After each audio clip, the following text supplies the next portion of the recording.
Welcome back to Oak and Ink Stories.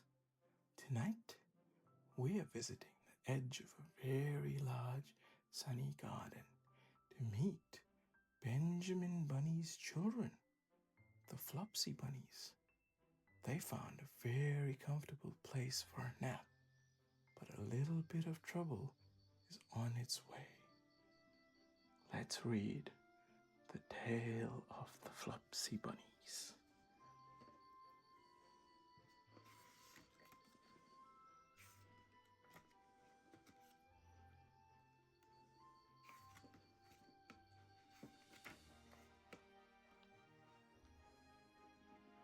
It is said that the effect of eating too much lettuce is soporific.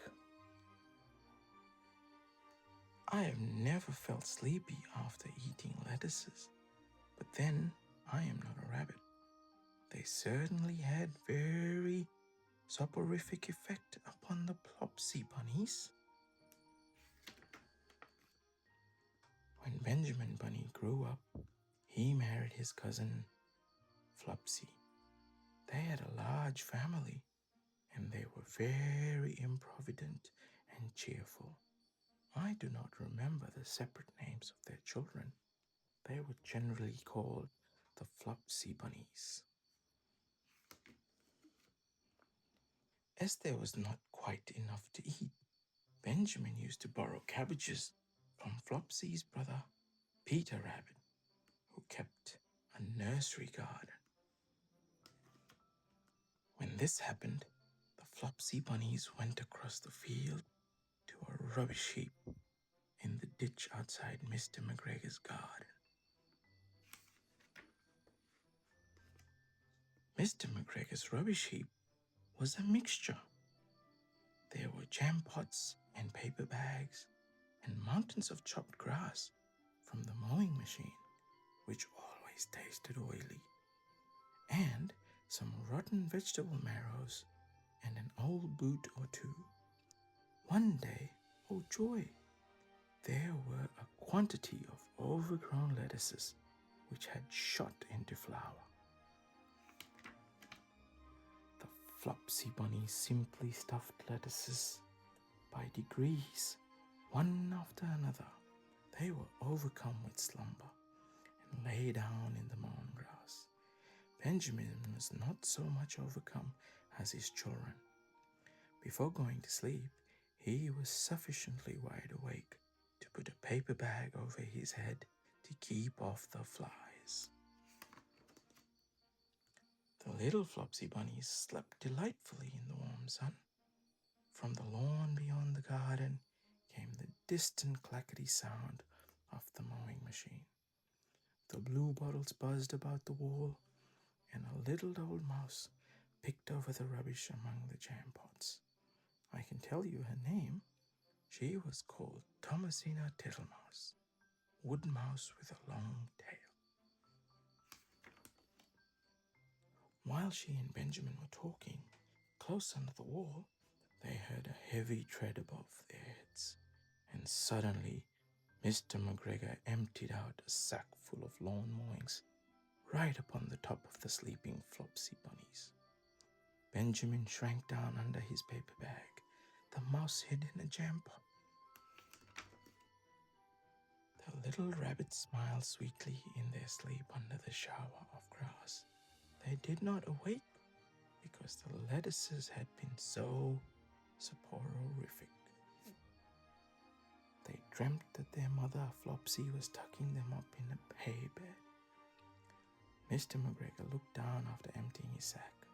He saw some funny little brown tips of ears sticking up through the lawn mowings. He stared at them for some time. Presently, a fly settled on one of them, and it moved. Mr. McGregor climbed down onto the rubbish heap. 1, 2, 3, 4, 5, 6 little rabbits, as he said as he dropped them into his sack. The Flopsy Bunnies dreamt that their mother was turning them over in bed. They stirred a little in their sleep, but still they did not wake up. Mr. McGregor tied up the sack and left it on the wall. He went to put away the mowing machine. While he was gone, Mrs. Flopsy Bunny, who had remained at home, came across the field. She looked suspiciously at the sack and wondered where everybody was.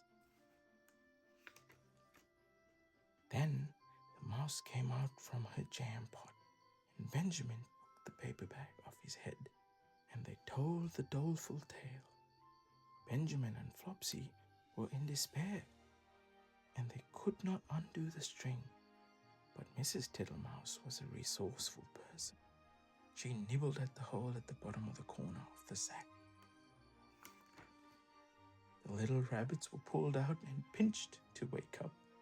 Their parents stuffed the empty sack with 3 rotten vegetable marrows and an old black ring brush and 2 decayed turnips. Mr. McGregor came back, picked up the sack, carried it off.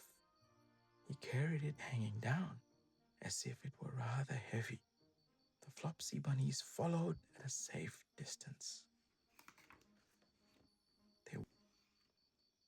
Mr. McGregor threw down the sack on the stone floor in a way that would have been extremely painful to the Flopsy Bunnies if they had happened to have been inside it. They could hear him drag his chair on the flags and chuckle. 1, 2, 3, 4, 5, 6 little rabbits, said Mr. McGregor. Eh? What's that? What have they been spoiling now? Inquired Mrs. McGregor. 1, 2, 3, 4, 5, 6 little fat rabbits, repeated Mr. McGregor, counting on his fingers. 1, 2, 3. Don't you be silly. What do you mean, you silly old man? In the sack. 1, 2, 3, 4, 5, 6, replied Mr. McGregor. The youngest Flopsy Bunny got up on the windowsill.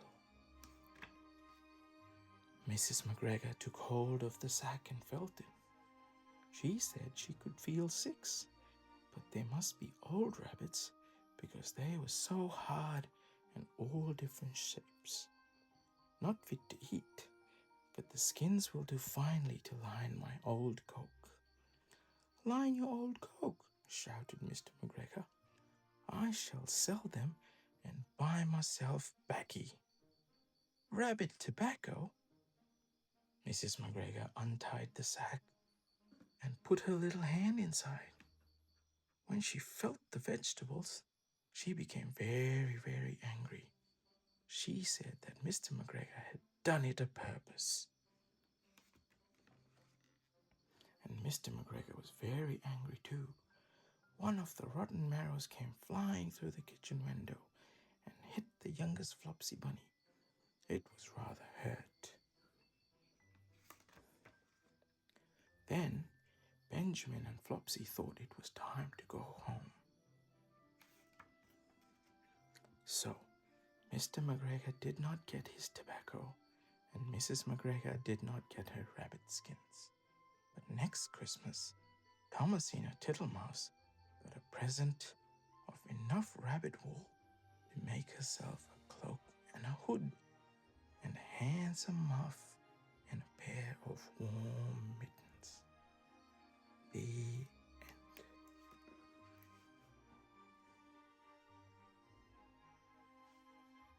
And so, the bunnies were safe, hopping back to their burrow with a very funny story to tell. Sometimes a long nap in the sun is exactly what we need before we head home. Feel your own eyelids getting heavy, just like those little bunnies in the grass. Sleep well, and I'll see you back here tomorrow. Good night.